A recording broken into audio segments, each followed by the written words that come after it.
Well, hello and welcome to our episode discussing National Healthcare Decisions Day. I am your host, Ariana Lake, Communication Manager for Providence, Eastern Washington.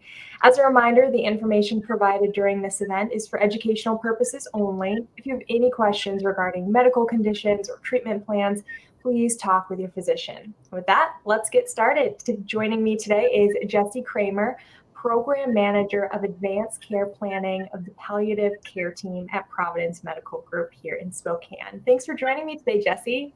Thank you. I'm so happy to be here. It's such an important topic. And before we dive really deep into this, can you just start off by giving us a little bit more information about what you do in your role as Program Manager of Advanced Care Planning? Absolutely. So, my role is really to provide education for teams, both within the healthcare system and groups outside of the healthcare system, about advanced care planning and advanced directives. And I really see this role as kind of educating, but also empowering people to be able to participate in these decision-making processes that add so much value for the individual.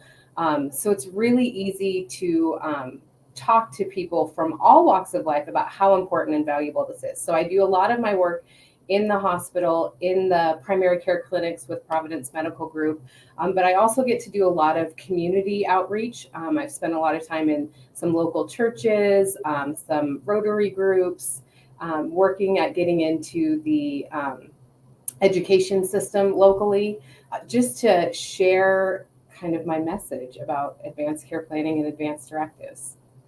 It's amazing to know how far your reach is. And I think it speaks to the fact that this is a conversation we can all be having, no matter our age, gender, economic status, health, how healthy we are. So with that as the background, can you talk to us about the significance of National Healthcare Decision Day, which is tomorrow, Saturday, and talk to us about what is advanced care planning? Wonderful. So, National Healthcare Decisions Day is a statewide and national effort just to provide clear and consistent information about the value of advanced care planning and advanced directive. It's just a day to kind of highlight and focus on these two issues that most of us like to not talk about, and most of us avoid. So it's a good day to kind of say, hey, for this day, let's talk about it. Let's think about who you would want to speak for you if you couldn't speak for yourself, and what types of things you might want if you were unable to communicate. And so that's really what advanced care planning is. It's sort of this bucket term for thinking and talking about future healthcare decisions. And there's a lot of things that go into that, but that's kind of the broad definition of it. Okay, and when we talk about these future healthcare decisions, I think a lot of people think about it as end-of-life decisions. So let's start there. What kind of decisions are considered end-of-life decisions? Great question. So end-of-life decisions would be anything that may occur towards the end of your life. I kind of am in the process of thinking of a way to describe this differently, because a lot of people think of it as end of life decisions. They're really decisions for how you want to live. Mm-hmm. So a lot of what we call end of life decisions would be around, the decision: do you want your heart restarted if it were to stop? Would you want breathing tubes to be inserted if you weren't able to breathe? If you weren't able to feed yourself, would you want nutrition artificially? If you weren't able to swallow, would you want to get fluids artificially? Some of those are end-of-life decisions, but they really impact how you would want to live. What types of things are you okay living through? What's quality of life for you? I have a great story that I'm going to steal from Dr. Atul Gawande in his book, Being Mortal. And he does a really good job of illustrating this with a story about a social worker whose father was going to be having surgery.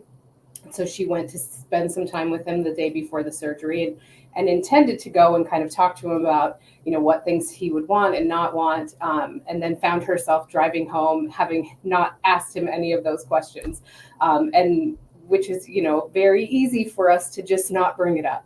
And so she turned around, went back and talked to her dad, and said, I need to know if I'm making these decisions for you, I need to know what you want and what you don't want.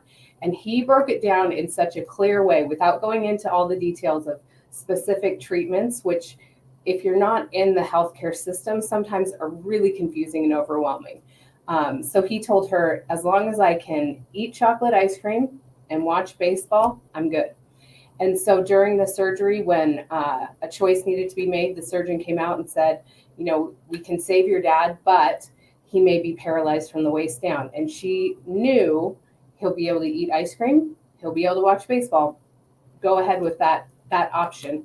And so he did ended up being paralyzed from the waist down, but he was happy as a clam. That was quality of life for him. And so when we think about end of life decisions, I think it's more important to think about what are you okay?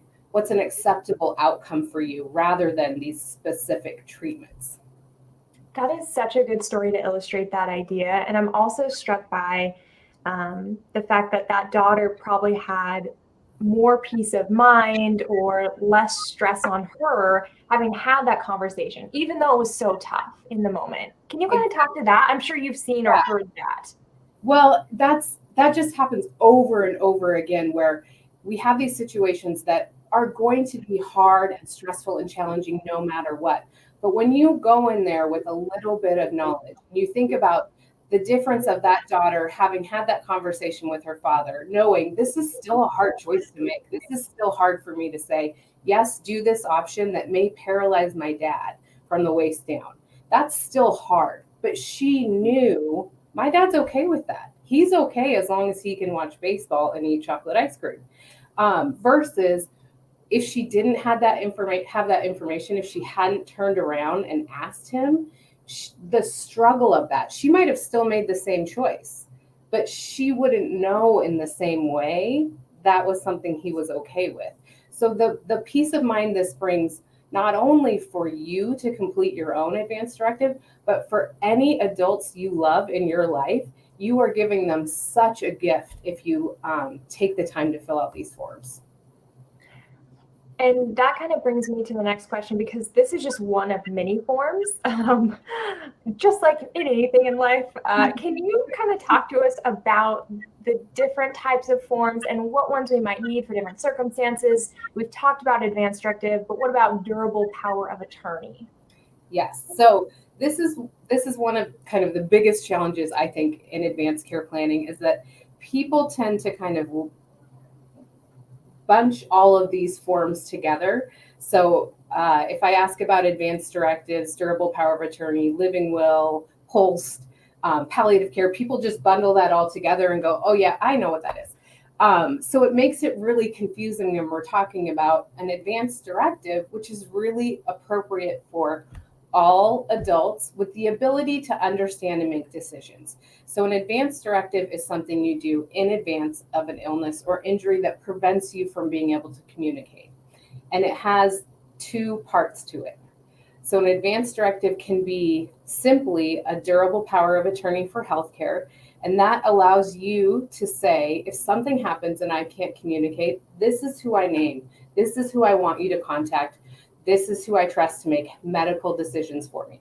So it can have the durable power of attorney for healthcare. Then it can also have a living will section. The living will goes into more details about what types of treatment you may or may not want in that case where you're unable to communicate due to illness or injury. So the advanced directive can have either of those or both of them together. So that's kind of one pile of documents. And those advanced directives really are appropriate for all adults with decision-making capacity. I think most people should start with at least completing an advanced directive that contains a durable power of attorney for healthcare that just names, this is who my person is. This is who I want you to contact if I'm unable to communicate.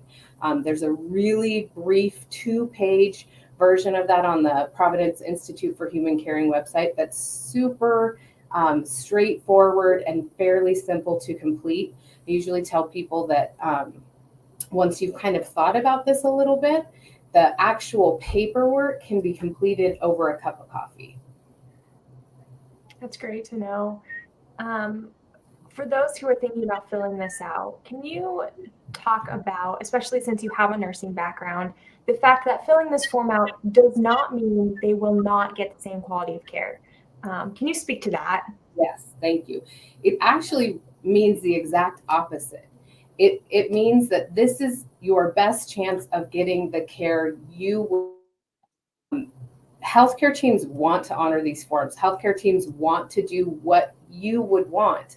But if you're in a state where you can't communicate, the healthcare team is going to do everything possible to keep you alive, unless we have information that tells us otherwise. So these forms really are empowering. I know a lot of times in healthcare, it can feel, especially as a consumer of healthcare, it can feel kind of like you're being told what to do, and you're just listening and taking in all this information. This is the time where you say, "This is what I want. This is what matters to me. These are my decisions, and this is the person who I want you to call because they know what my wishes are, and they'll make sure my wishes are honored." So that there's no concern about you not getting quality care by filling out an advance directive. Thanks for clarifying that and really emphasizing that point because it's so important for people to know. So, once people fill these forms out, what do I do with it? It's probably not going to do any good to sit here on my desk. Exactly. I usually say they're not magic. They don't just, you don't write it out and it becomes like in the ether and everyone knows it. You have to then share this communication. So I always tell people, once you fill these forms out, you want to get a copy to your primary care doctor, any other doctors you see that might be beneficial, definitely the person you name to speak for you, and then anyone else you think would want this information. A lot of times I encourage folks with adult children, if you're naming one of your adult children to speak for you, you want to make sure the other kids know as well. This shouldn't be a surprise to anyone who might be kind of in that inner circle. So you want to make sure people are aware of this and aware of this as early as possible so they can ask questions. The other thing I like to highlight, especially kind of in these bigger areas like Spokane and Stevens County, is we have a lot of different health systems here. So if you, for example, have a primary care doctor in one health system, but your closest hospital is another health system, I would make sure both of those entities have copies of your advance directives. There is the ability to share information, but that's just going to be a little bit slower. So I would err on the side of being proactive and cautious and just make sure everybody has that information that would need it. Such good advice. And on that topic of, having those conversations with family members, maybe it's your adult child or your spouse, a sibling.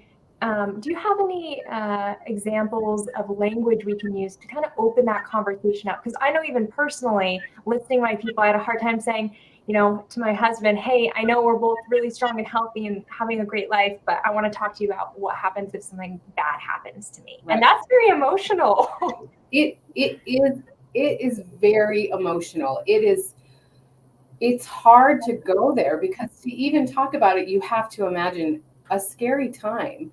I think the last 2 years have shown us that there's things that can happen that we just would never even guess. So while starting this conversation is scary, and I'm going to give you some actual tips, but I just want to kind of have that idea that at the end is this relief and this peace of mind that I have one more thing in place that helps protect me and protects my loved ones. So with that, I will say, I'm going to tell another story that I think is one of the best ways to start this conversation. So we had a medical student in our department last year, and I spent some time with her talking about advanced directives, and we looked at hers, and she completed her advanced directive, and then I challenged her to help one more person complete theirs. And so she helped her partner complete theirs. And then she just thought, I just want to make sure my grandma has hers. I'm sure she has hers at her age. She's got multiple medical conditions. She goes to the doctor regularly. I just want to double check. So she just simply said, hey, part of my training was that I completed an advanced directive, and I just wanted to make sure you had one. Or she may have said something like, have you ever thought about this? But she assumed her grandma would have one. Not surprisingly, she didn't have one. But what was surprising was her grandma was so thankful that someone had asked her about this. She wanted one. She wanted to bring it up, but she didn't want to upset her kids. She didn't want to upset her doctors. So I would say the easiest way to talk about this with people you love is to complete your own and then kind of share about that experience and approach it with a little bit of curiosity. Like, I watched this Facebook Live thing today and I completed my own. Have you done this? Have you ever thought about this? That's really the easiest way to kind of ease into it. And people may go, no. And it might take a couple of times to really get people to see the benefit, the peace of mind, the connection, the relief that they will have in doing this. But it's good to know they have resources. Oh yeah, I can talk to, my partner about this again. We can approach it. So I'd say just curious and gentle questions might be a good way to start the conversation.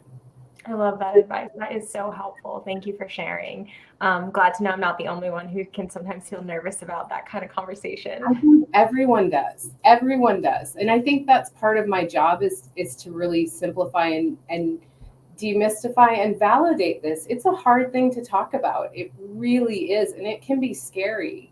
But the benefit far outweighs that initial trepidation. Mm-hmm, mm-hmm. I want to hop back into some nitty gritties of this.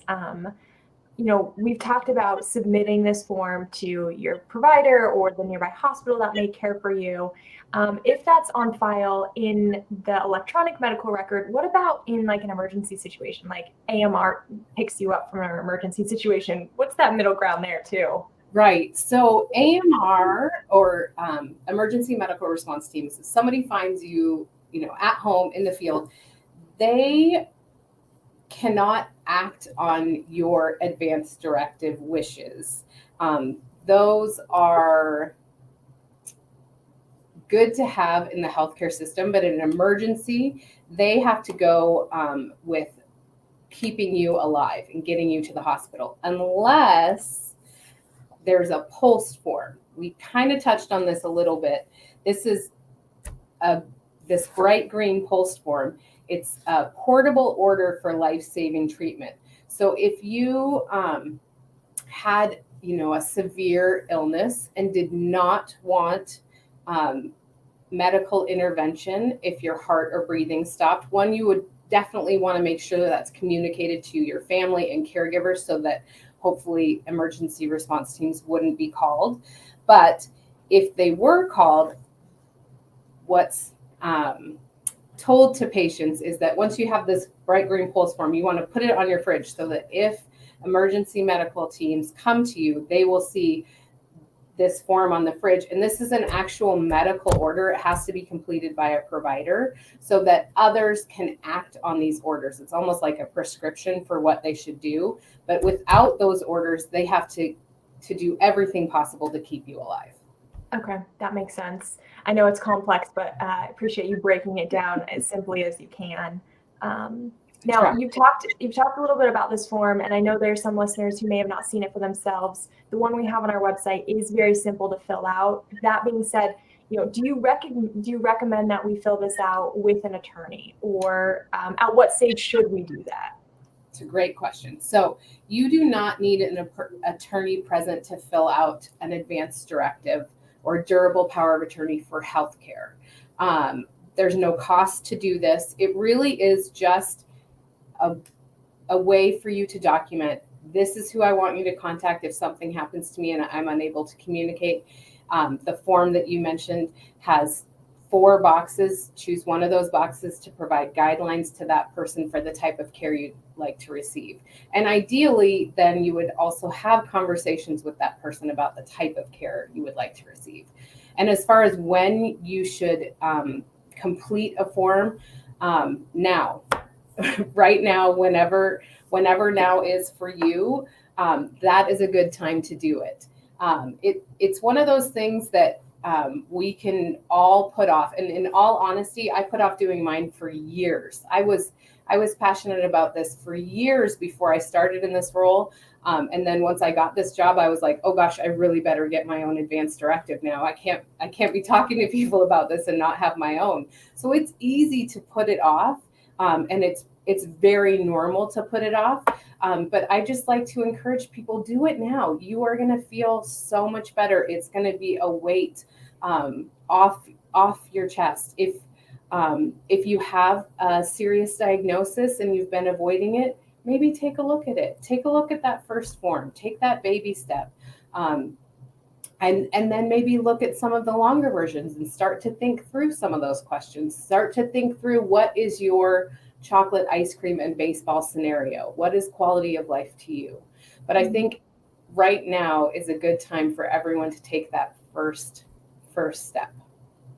That's great. For those who are wondering, state by state, does this vary? Can you address that?